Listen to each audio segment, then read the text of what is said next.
Hello and welcome to the learn with us. आज की इस क्लिप में हम समझेंगे रेगुलेटिंग एक्ट 1773 के बारे में। ये क्यों आया, इसकी क्या जरूरत थी लाने की, तो आज हम वो सब देखने वाले हैं। सबसे पहले आपको एक नजर आ रहा होगा फ्लो चार्ट। हम फ्लो चार्ट के माध्यम से इसको रिवाइज करेंगे। अब हम शुरू करते हैं रेगुलेटिंग एक्ट 1773 को। तो आप सभी को पता है इन 1600 हमारे यहाँ ईस्ट इंडिया कंपनी आती है एज अ ट्रेडर बनकर। तो 1600 में वो ट्रेडर बनकर आए कि हम यहाँ व्यापार करेंगे। बट जैसे जैसे टाइम आगे बढ़ने लगा 1764 के आते आते 1764 आपको अच्छे से याद होगा, battle of Buxar.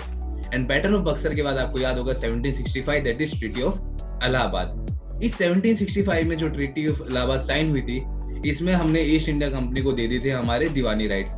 Deewani rights मतलब हमारी ऑल द रेवेन्यूज जो भी उसके पावर से अब सिर्फ ईस्ट इंडिया कंपनी डिसाइड करेगी। तो यहाँ पर जो ब्रिटिशर्स बैठे थे इंग्लैंड में, उनको ये चीज अच्छी नहीं लगी। उनको लगने लगा कि हमने इनको एक व्यापारी बनाकर भेजा, पर ये लोग वहां पर राज करने लगे और हमें इससे कोई फायदा नहीं हो रहा है। तो इसलिए ईस्ट इंडिया कंपनी के ऊपर सबसे पहला एक्ट लाया गया रेगुलेटिंग एक्ट 1773।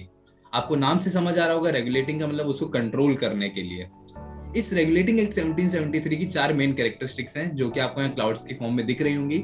एंड इसके अलावा एक दो और है, हम उसको भी डिस्कस करेंगे। तो सबसे पहले हम स्टार्ट करते हैं सबसे पहले कैरेक्टरिस्टिक्स से। तो सबसे पहले जो गवर्नर ऑफ बंगाल थे, उनको बनाया गया गवर्नर जनरल ऑफ बंगाल।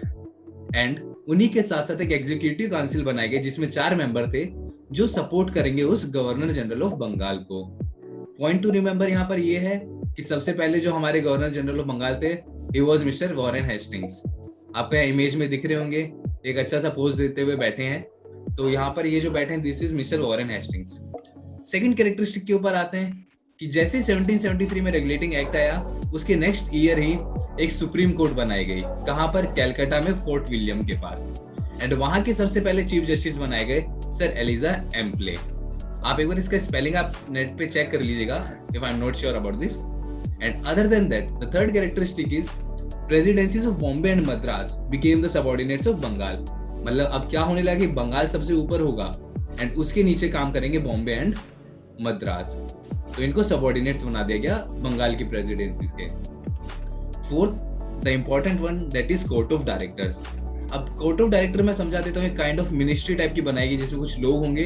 वो क्या करेंगे, ईस्ट इंडिया कंपनी के सिविल और मिलिट्री अफेयर्स के ऊपर नजर रखेंगे कि यहाँ कुछ गड़बड़ तो नहीं हो रही है या ऐसा कुछ। एंड जब आप लक्ष्मीकांत खोलेंगे तो इसमें एक और पॉइंट मिलेगा that is ban of the bribery. यहाँ पर घूसखोरी के ऊपर पाबंदियां लगाई गई।